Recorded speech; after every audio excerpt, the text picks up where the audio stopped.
Which conference will be left out of the college football playoffs this year? Of course, we know only 4 teams get to make it. And since we've been in the 4 team playoff system, there hasn't really been much dispute. Sometimes a team at 5 gets let out, or some people think they should have been 4. But for the most part, it's been a unanimous agreement on the top 2 or the top 3 teams that actually have a shot. With that being said, a lot of fans have been saying that this is the year that they should have implemented the 12-team playoff instead of last year because of how competitive all these teams are at the top of college football this year. So today we're going to be talking about which conference is going to be left out. Obviously, before the season, some people were saying, there would be 2 teams from one conference, whether that be the Big Ten or the SEC, that make it into the 4-team playoff this year. But Drew, I do not think that's going to be the case.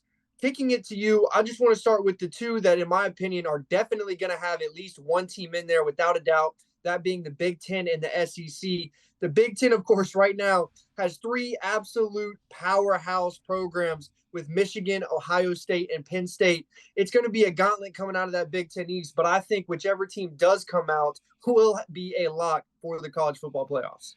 It's going to be a lock gain from the Big Ten just because when you look at the Big Ten East and you look at the Big Three, one of those teams is going 12-0. Now, this isn't going to be a video where we look at Ohio State's going to go 12-0 or it's going to be Michigan. It doesn't matter. One of those teams is going 12-0, and then they're going to go to the Big Ten title game against whatever team makes it out of the Big Ten West, which my guess is probably going to be Iowa.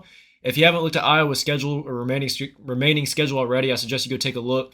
Don't look now, but Iowa could be 11-1 by the time the Big Ten championship comes around. But we all know Iowa does not even hold a candle to the Big Three. And we saw it when they played Penn State this year, getting shut out 31-0. An absolutely dominating performance by Penn State in that game. Levels ahead of Iowa, just as Michigan and Ohio State are. Whoever makes it out of the Big Ten, one of them is going to go 12-0. They're going to win the conference championship they're in. Let's look at the SEC. You got the Georgia Bulldogs right now, currently undefeated. When you look at the remainder of their schedule, assuming that they win the games that they're supposed to win, which is all of them, they're going to be 12-0 in the SEC title game. Now, they're going to probably run into Alabama, who Alabama is not the same Alabama we've seen in previous years, but they're not going to be a pushover win like the Big Ten championship game is. Georgia's not a lock for the SEC title by any means, but at the same time, if a Georgia team that's 12-0 makes it in the SEC, I mean, you just have to assume with them being number 1 that they're just kind of playing for seeding at that point in that conference championship. Yeah, I think even if you have a team losing the Big Ten East and come out with 1 loss, they're still going to make it. Same thing as far as the SEC goes. Those are just buying away the 2 best conferences in football. Moving on to probably the 3rd best conference, True, which a lot of people didn't expect. I'll give you a hint. They're disbanding after this season, that being the Pac-12. The Pac-12, I think, is headlined at the very top. Obviously, the best 2 teams played each other this past weekend, Washington and Oregon. My number 1 takeaway from that game was both these teams are really, really good. It was basically a pick'em game. Washington at home just proved to be too tough to beat for this Oregon team, but Dan Lanning in his 2nd year has invigorated this defense and has the same offense as Oregon teams past.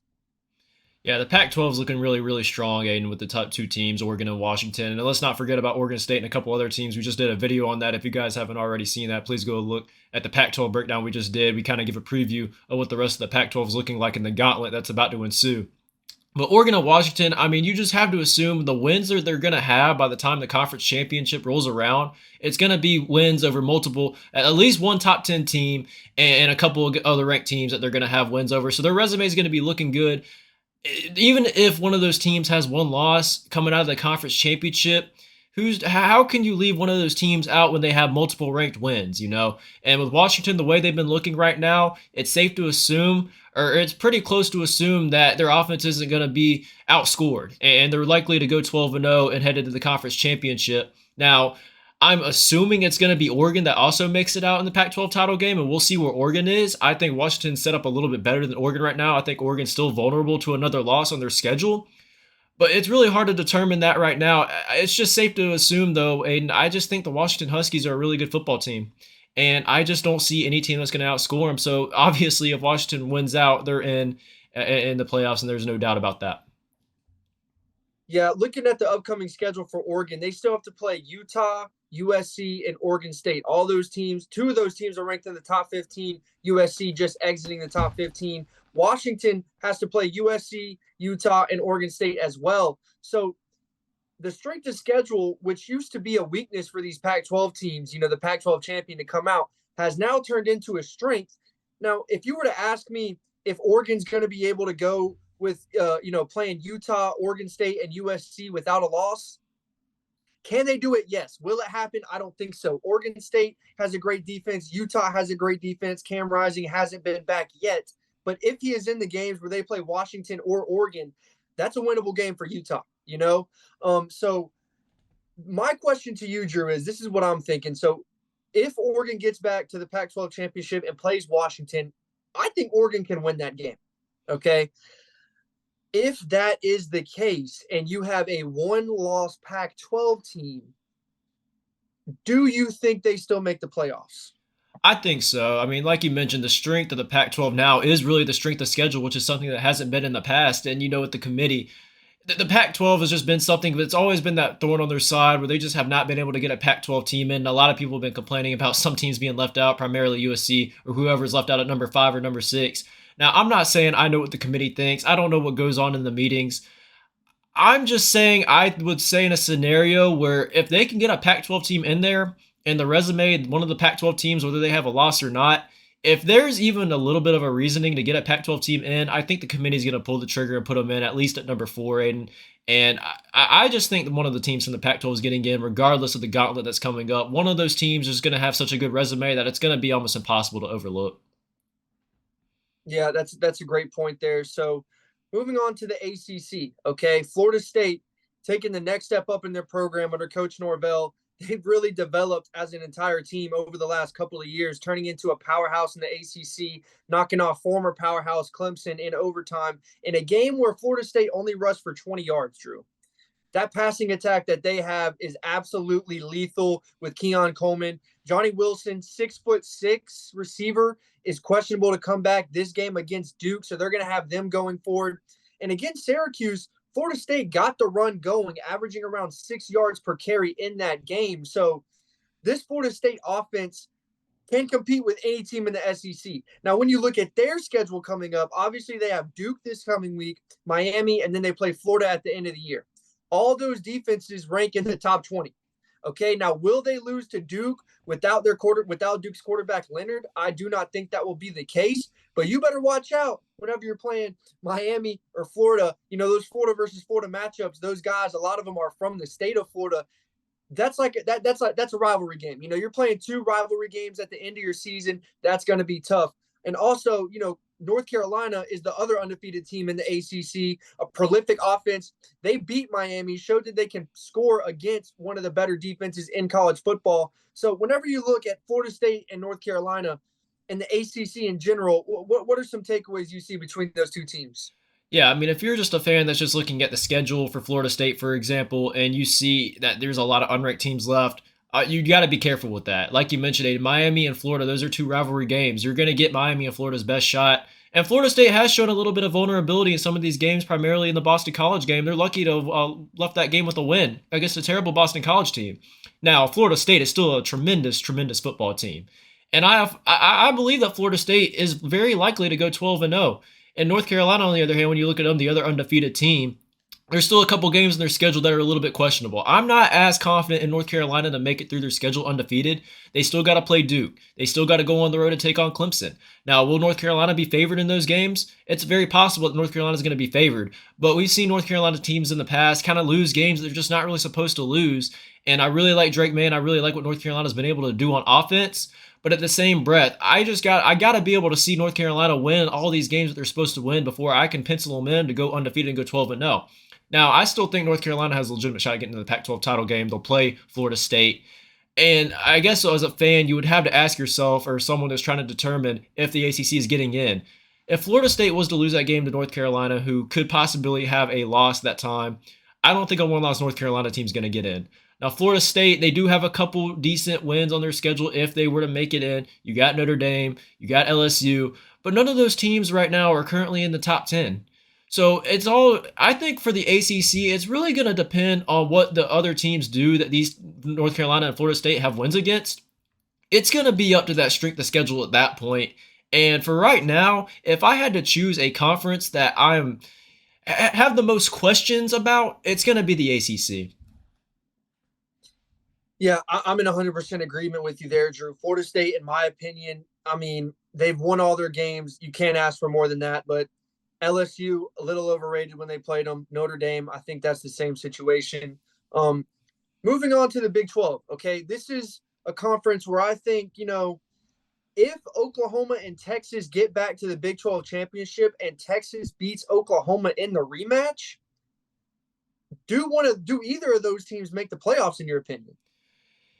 It's very hard to say because Texas, with that loss to Oklahoma, does set them back a little bit. And when you look at these schedules for both of these teams, I mean, there's not really a team that you look at and you're like, oh, Texas could trip up here or Oklahoma could trip up here. I'm just very confident that Texas and Oklahoma, with how good these football teams are going to be able to win these games against these opponents, these inferior opponents. Now, when you look at Texas, so say they do make it back to the Big 12 title game and have a rematch with Oklahoma and get the win over Oklahoma, I do think Texas might be ranked high enough to a point where they're at least going to be close enough to where they could probably get in, and they have that big road win, double-digit win on the road against Alabama, and that's not something that a lot of teams do very often. And another kind of similar situation to the Pac-12. You know, you talk about Texas being a big brand in college football. Does the committee kind of give Texas the benefit of the doubt just because of the name? Just because people have just been talking about Texas being back for so long? And the committee, I don't know how, like I said, I don't know what the committee thinks about or talks about in these meetings. Are they willing to take that bashing and beating from fans if they Texas one loss? Fans been dying to see Texas be back, and they get left out with one loss. I just don't know if the committee is gonna do that. And Texas, if they do make it past 2 wins over, assuming a top 10, assuming Oklahoma wins out, and Alabama, I do think is gonna be probably top 10 by the time this year finishes up, if not just outside. That's 2 really good wins. Yeah, whenever you look at Oklahoma's schedule, they particularly, I think, can walk through it. Um, West Virginia, BYU, TCU, Oklahoma State, Kansas. Not a lot of tough games there, but Texas, Kansas State, Iowa State, and Texas Tech, if they got their starting quarterback healthy, that could be a game. But nonetheless, they should still walk through the rest of their schedule. I think if they do beat Oklahoma in the rematch, they avenge their only loss with the win over Alabama. I think you're right. They probably could get in. I have seen the committee. I mean, we've seen the committee in recent history not value week 1, week 2 as much as towards the end of the season, kind of what have you done for me lately type deal. And I just think it goes like there's a bunch of undefeated teams right now. This is all going to play itself out. The thing I'm most confident in my opinion, is I think it's going to be a rematch between Texas and Oklahoma in the Big 12 championship. As far as the Pac 12 championship, like we talked about, Oregon State, Utah, and USC, those are all top 15, top 20 teams. So it's going to be tough for Oregon and a Washington to win out and win all those games. And let's not forget, Oregon has Washington State, who beat Oregon State, handed them their only loss. So the Pac 12, it's an absolute bloodbath in there. It's really what we thought of the Big 12 in recent history. We talked about it all the time. You have these good teams in the Big 12, but they all play each other back to back to back. So they kind of all eat themselves up. I'd be curious to see if that's the case in the Pac 12 this year. We've seen that as the reason the Big 12 doesn't get in. Maybe that could be the reason the Pac 12 doesn't get in, but at the same time, they are so talented. I'd be kind of surprised to see the champion not come out of there. But I'm in agreement with you, Drew. The biggest question mark, in my opinion, is with this ACC conference. Florida State, they've won the games that they're supposed to win. With the end of their schedule, Miami and Florida, that is going to be a tough into your regular season. And then going into your conference championship, you mentioned it. If North Carolina is a one-loss team and beats them, they're not getting in. That's a lot of ifs, though. So like I said, we got to see how this plays out. I think my final ruling here, I like Washington to come out the Pac-12. I like the winner of Texas, Oklahoma. And I don't think the ACC conference winner gets in this year. Even if Washington beats or loses to Oregon, I am pretty confident in saying it's going to be Oregon and Washington in the Pac-12. don't know who's winning there, and Oklahoma and Texas in the Big 12 don't know who's winning there. But I think those are the two shoe-ins for the other two spots. Yeah, and another thing I want to talk about, and this is the last thing I'm going to say across all conferences too. We mentioned it about all these teams that are going to get in, that are going to have impressive resumes. They're going to have each team is going to have a chance to play in some big games coming up for the remainder of the season. Now, let's not overlook when we say all these teams that have impressive resumes, there's still games where they're playing inferior opponents, and I think the outcome of those games is going to determine a lot too. If you're one of these potential playoff teams, you can't have a situation where you almost slip up against an inferior opponent. It could affect you in the rankings, and when you're going head to head with someone who's probably might have blown out every inferior opponent they've played, that really kind of puts you behind the eight ball. So every game at this point really matters. I mean, and you can't get caught on cruise control after coming off a couple of tough games, because there's other teams that are still going to be playing for a bowl game. There's still other teams that are going to be playing with a sense of pride, and they might not be even close to as good as you. But at the same time, when you're trying to impress the playoff committee, they do look at these smaller games. They do look at how you perform in games that you could be sleepwalking in. So that's what I'm going to say there. Like I said, I'm not going back, though. I do think the ACC has the most questions in terms of getting in the playoffs. Florida State obviously is the favorite to make it out of there. But I am just not as confident. I'm not saying they can't make it. I'm just saying I'm not as confident in Florida State to get in. Yeah, last thing I want to say, depending on how it all goes down, you could still see two Big Ten teams in the playoffs.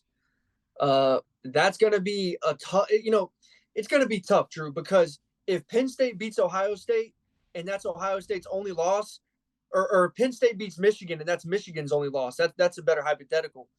Are you not going to put Michigan in? I mean, of course, it's going to depend on how they played, but there's just so many other games. Anything could happen. It could be absolutely anything, but you kind of got our thoughts there. I think we're both in agreement, Drew. Big 12 and Pac-12 champion is going to make it alongside the Big 10 and SEC. So I don't know if you have any more thoughts there, but that pretty much sums up my opinions. Yeah, that's going to do it for me as well. I think that's going to wrap up this video, guys. If you enjoyed the video, please leave a thumbs up, subscribe, and hit the notification bell. And we would love to see y'all's comments about what y'all think is going to happen. There's a lot of different what-if scenarios that could happen. I mean, you can bring up X and Y and Z and anything you could think of. And we'll listen to you in the comment section, because there are a lot of things that need to be talked about in terms of determining this tough question. And there's really no right or wrong answer in this one. So just be sure to leave down below in the comment section what your opinions are in this video. And we'll see you guys in the next one.